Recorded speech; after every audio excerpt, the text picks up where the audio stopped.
Muy buenos días, feliz sábado tenga cada uno, cada una. Es grande el placer de acompañarles en una ocasión más. En esta ocasión quisiéramos invitarles a meditar en una de las joyas del Antiguo Testamento, uno de los salmos más apreciados por el cristiano, el Salmo 23. Salmo 23. Hay en esta sección de la Biblia, el Salmo 23, tantas enseñanzas y tan preciosas y profundas, eternas, en las que podemos deleitarnos, gozarnos cada día conforme vamos avanzando en el conocimiento del Señor.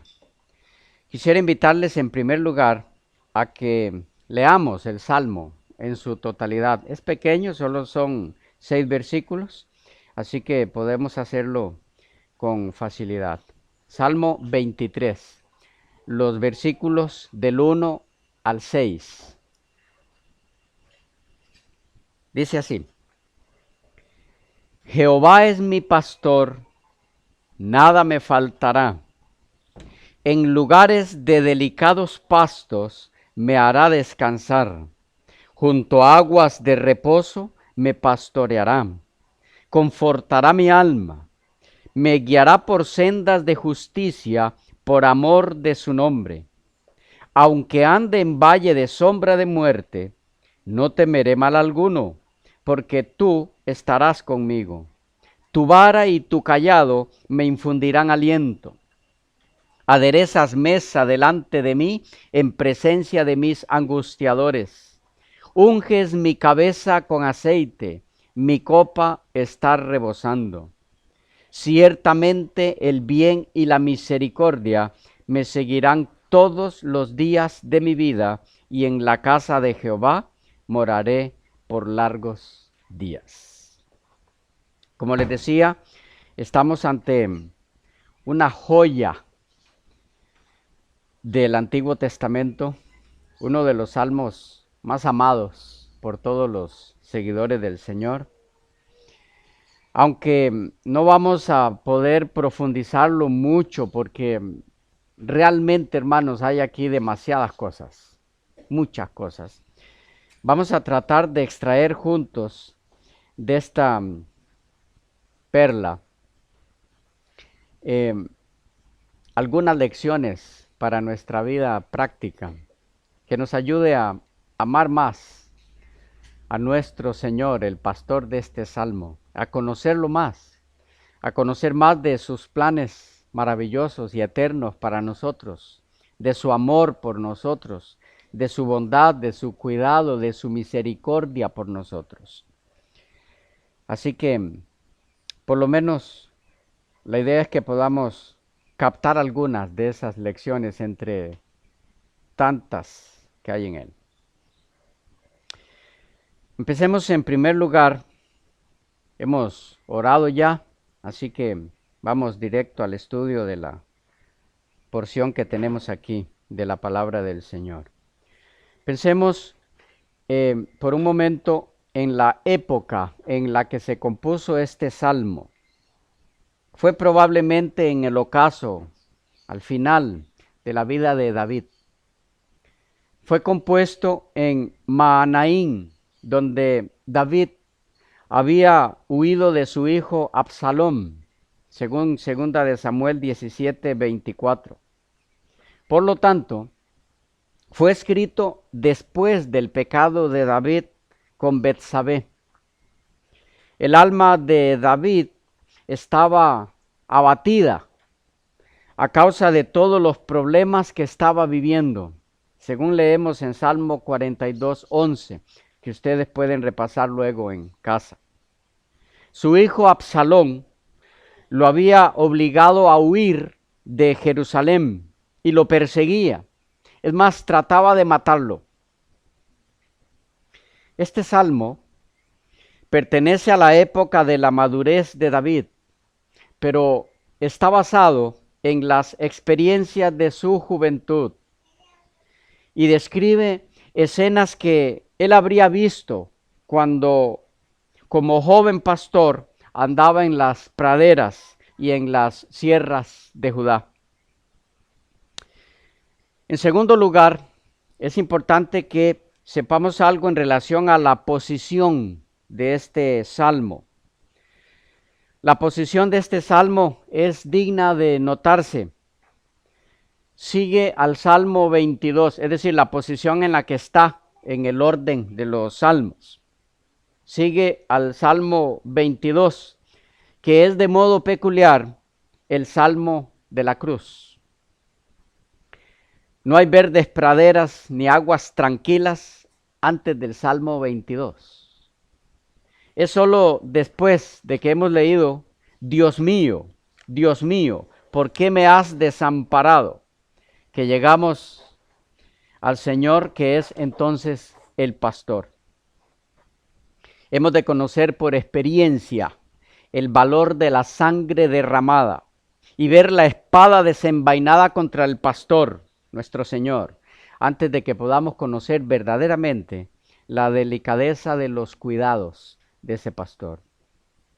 Es decir, el Salmo 23 se encuentra ubicado después de un salmo que ha sido aceptado por generaciones de cristianos como un salmo profético y mesiánico.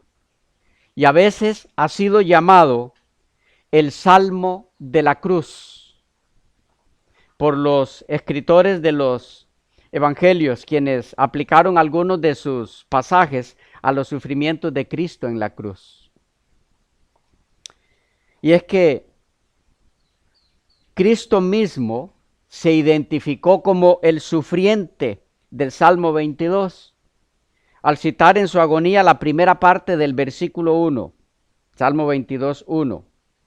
Es citado en Mateo 27, 46 y en 15, 34.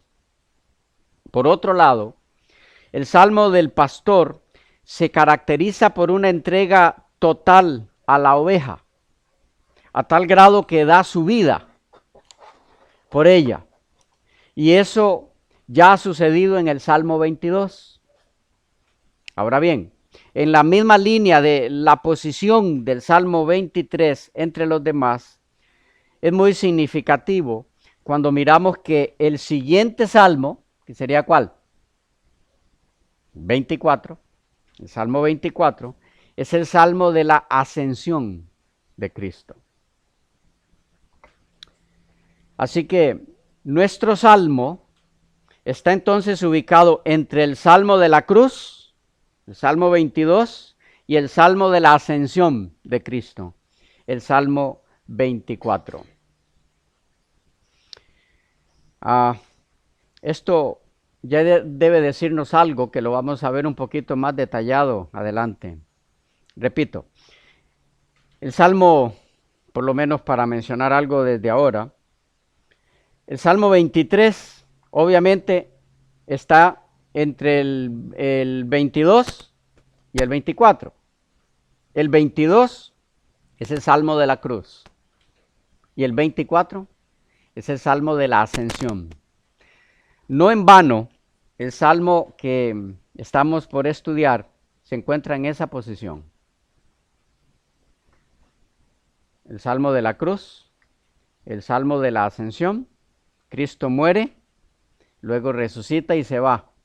Pero entre esas dos cosas está el Salmo del pastor, el Salmo 23. ¿Por qué está ubicado así? Como vamos a verlo, les decía dentro de poco, es que lo que se describe en el Salmo 23 es en síntesis la experiencia del Dios del pacto que mostró su gloria en la cruz. Lo que se describe en el Salmo 23 es la experiencia del Dios del pacto mostrando su gloria en la cruz del Calvario, su experiencia con el creyente. Como veremos también más adelante, esto implica que el contenido del Salmo 23 es única y exclusivamente para el que ha entrado en pacto con Dios. Por eso está en esta ubicación el Salmo. Está entre la cruz y la ascensión de Cristo. Es exclusiva para los que centran su vida en esas dos cosas, en el pacto de Dios. Un poquito acerca del contexto histórico, cultural de este salmo. Hay varios elementos del Salmo 23 que arrojan luz respecto a que lo que se describe en él refleja el pensamiento del autor acerca de lo que Jehová ha hecho con su pueblo en la trayectoria de su peregrinar, tanto de Egipto a Canaán, como de su regreso del cautiverio babilónico más adelante. En cuanto a lo primero, en el Salmo 23 subyace la experiencia de un hecho histórico, la salida de Egipto y la entrada en la tierra prometida. Algunos términos claves del Salmo que reflejan este historial. Tenemos en primer lugar a Jehová como pastor. Por ejemplo, en Isaías 40:11 leemos: como pastor apacentará su rebaño, en su brazo llevará los corderos y en su seno los llevará. Pastoreará suavemente a las recién paridas. Y dentro de este mismo salmo encontramos la frase bien conocida: nada me faltará. Noten este mismo contexto histórico de donde viene eso. Nada le faltó al pueblo que procedente de Egipto caminaba hacia la tierra prometida. En Deuteronomio 2:7 leemos: pues Jehová tu Dios te ha bendecido en toda obra de tus manos. Él sabe que andas por este gran desierto. Estos 40 años Jehová tu Dios ha estado contigo y nada te ha faltado. ¿Notan? Lo que quiero resaltar aquí es que los elementos del Salmo 23 son la experiencia del Israel que es liberado de Egipto y va hacia la Canaán. Pero también la experiencia del Israel que es liberado de Babilonia y va a su tierra de nuevo. En Deuteronomio 8:9 leemos: tierra en la cual no comerás el pan con escasez, ni te faltará nada en ella. En Éxodo 15:13 dice: condujiste en tu misericordia a este pueblo que redimiste. Noten elementos claves aquí. El pueblo que es conducido, al que nada le falta, es un pueblo que había sido redimido. Vayan viendo esto porque va a ser muy importante dentro de poco, en algunos puntos en los que vamos a entrar. El Salmo 23 es exclusivo para redimidos. En Éxodo 3:12 dice: y él respondió: ve, porque yo estaré contigo. Esto también está reflejado en el Salmo 23, ¿recuerdan? Tú estarás conmigo. Y en Números 14:9 dice: por tanto no seas rebelde contra Jehová, ni temáis al pueblo de esta tierra, porque nosotros lo comeremos como pan. Su amparo se ha apartado de ellos y con nosotros está Jehová. Ahí está el mismo elemento, Dios estando con su pueblo. Y en Isaías 41:10, no temas, porque yo estoy contigo. No desmayes, porque yo soy tu Dios que te esfuerzo. Siempre te ayudaré, siempre te sustentaré con la diestra de mi justicia. Un ejemplo más, Isaías 43:5. No temas, porque yo estoy contigo.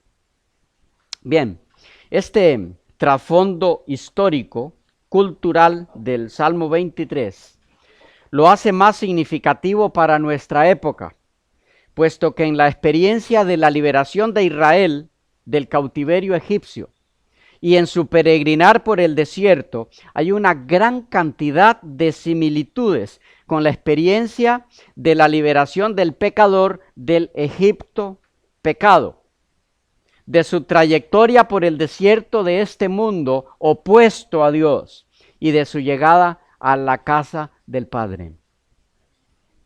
La redención de Israel de Egipto es un tipo de la redención del cristiano y como tal está cargada de lecciones, cargada de enseñanzas prácticas para el cristiano en su rumbo a Canaán. Por esta razón, el Salmo 23 está saturado de los elementos del pacto de Dios con su pueblo, como veremos mientras avanzamos en nuestro estudio de esta perla de los Salmos.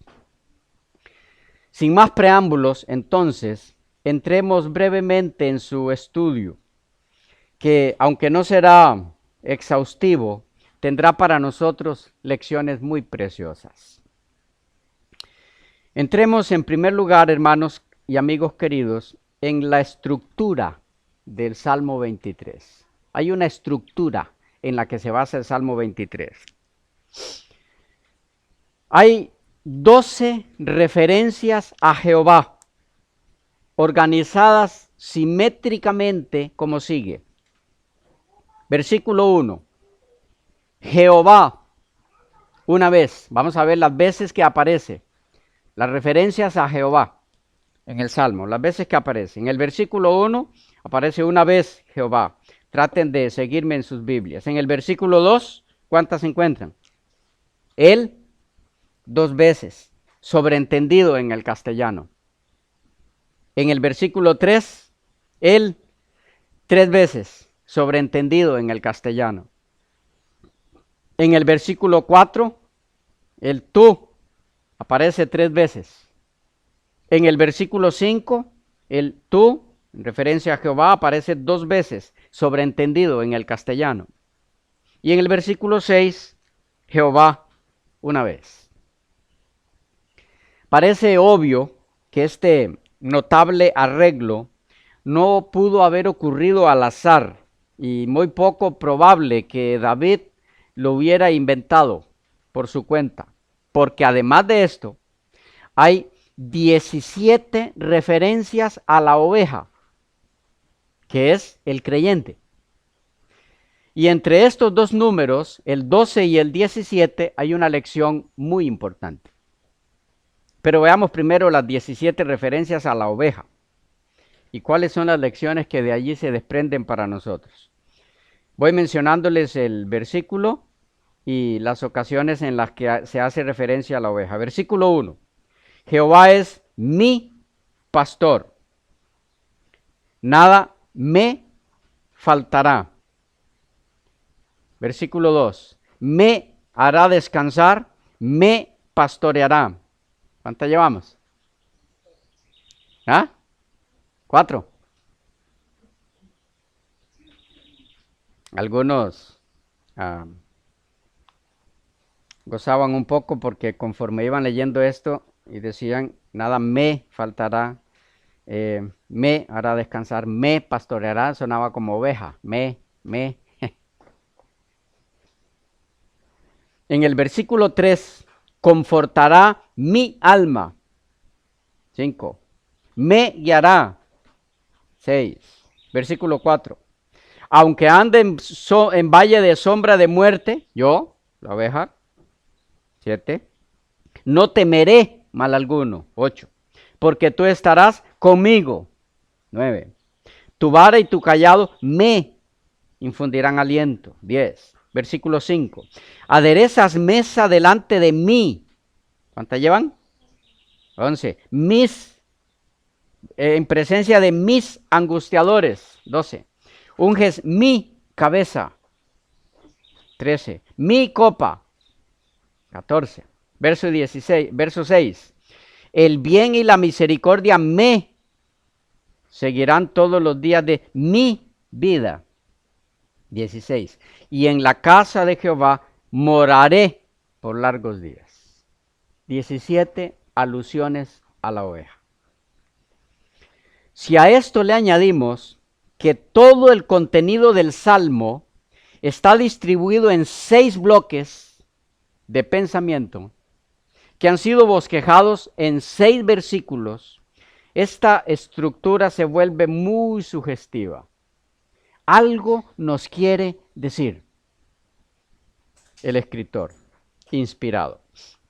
Veamos esto un poco más de cerca. Tenemos 3 números aquí. ¿Cuáles son? El 6, el 12 y el 7. El 17. 6, 12 y 17. El 6 aparece en las escrituras como símbolo de lo incompleto. Fue así que el hombre fue hecho en el 6º día. Perfecto en su esfera, pero sujeto a la total dependencia de Dios. El único de perfección absoluta. De igual forma, la semana está incompleta hasta que llegue el día 7º, que es el que sigue al 6. El punto clave aquí es la dependencia total de la criatura del poder y la gracia de Dios. Por otro lado, tenemos el número 12, que por su lado tiene una gran riqueza simbólica en la Biblia y en la religión y cultura judeo-cristiana. En el número 12 se da una combinación de 4, que es el número del cosmos o de la creación, con el número 3, número sagrado que representa a Dios y su poder. 4 por 3, 12, que nos da el mundo acabado y completo, el mundo recreado o la nueva creación, que adquiere diferentes nombres y representaciones en las escrituras, tales como la Nueva Jerusalén, la Jerusalén celestial. Por eso aparece con 12 puertas, 12 ángeles, 12 tribus, 12 cimientos, 12 apóstoles, 12 perlas. Apocalipsis 21, 10 al 13 y 21.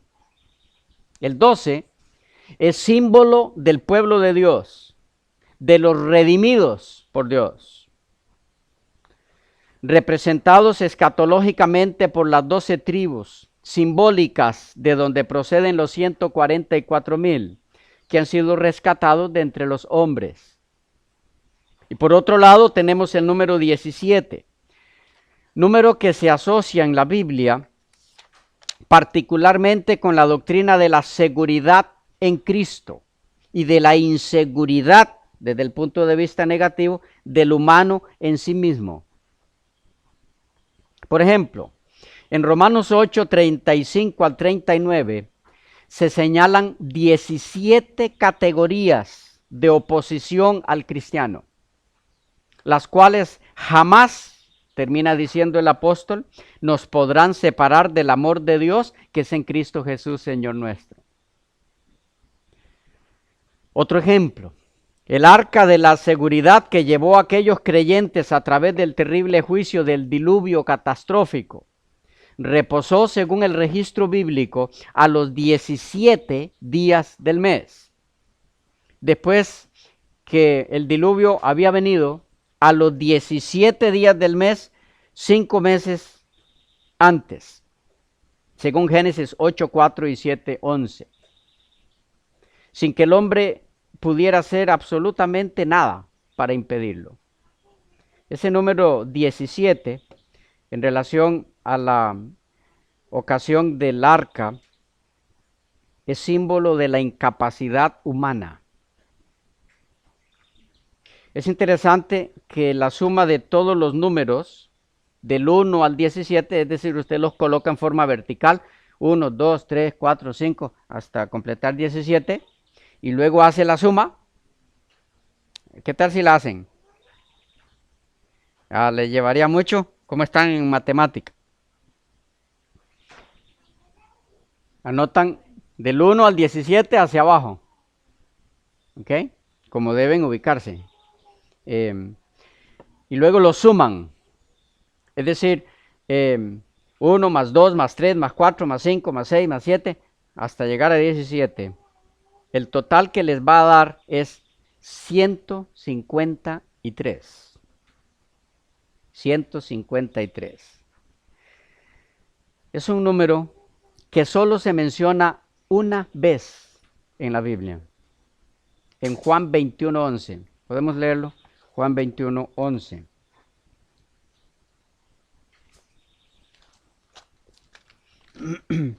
¿Recuerdan la experiencia de la pesca milagrosa? Dice, subió Simón Pedro y sacó la red a tierra, llena de grandes peces, 153. Y aun siendo tantos, la red no se rompió.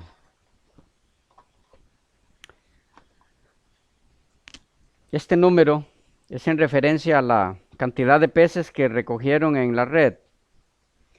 Pero es importante que entendamos, después de que pasó, ¿qué cosa? Fue que recogieron 153, que es la suma del 1 hasta el 17. Después de que hicieron, ¿qué cosa? Fue que recogieron esa cantidad de peces. ¿Recuerdan? ¿No habían pescado? Nada. Todo esfuerzo humano hecho hasta ahí no había valido nada. Vino el Señor, les dice, échenla a la derecha. Es porque a la derecha de ellos estaba Él. Por eso le dijo que la echaran a la derecha. Y sacaron, cuando siguieron la orden de Él, 153. La lección allí es, cuando la incapacidad humana comprendió que llegó a su límite y que por sí mismo no puede hacer nada el hombre, es la oportunidad de Dios para actuar. En esta experiencia Dios estaba mostrándoles a ellos que sin Él nada podían hacer, pero con Él harían maravillas, cosas milagrosas. Por eso el 153 allí.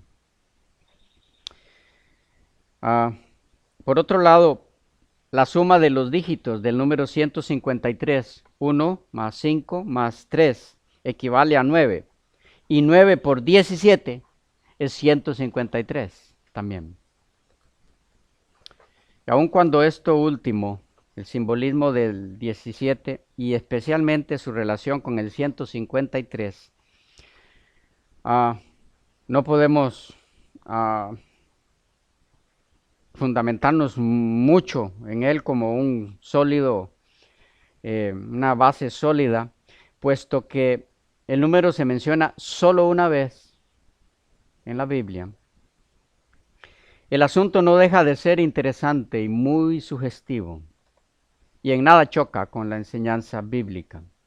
Resumiendo, los números 6, 12 y 17, relacionados con la estructura del Salmo 23, contienen enseñanzas prácticas para la vida del cristiano. En quinto lugar, es importante que vayamos a la interpretación del Salmo por versículos. Este Salmo, en lo que respecta a su contenido específico, es una obra maestra en su exposición del plan de la salvación. Lo presenta a través de varios pasos que sirven a la vez como una exposición del proceso de redención del ser humano, partiendo del pacto eterno de Dios en el contexto de la salvación, hasta introducir finalmente al hombre redimido en la eternidad misma con Dios. Veamos cómo es presentado esto mientras abordamos cada versículo, aunque no exhaustivamente. Analicemos entonces en sí el contenido del Salmo. El tiempo se nos fue, lo iniciamos en la próxima sección.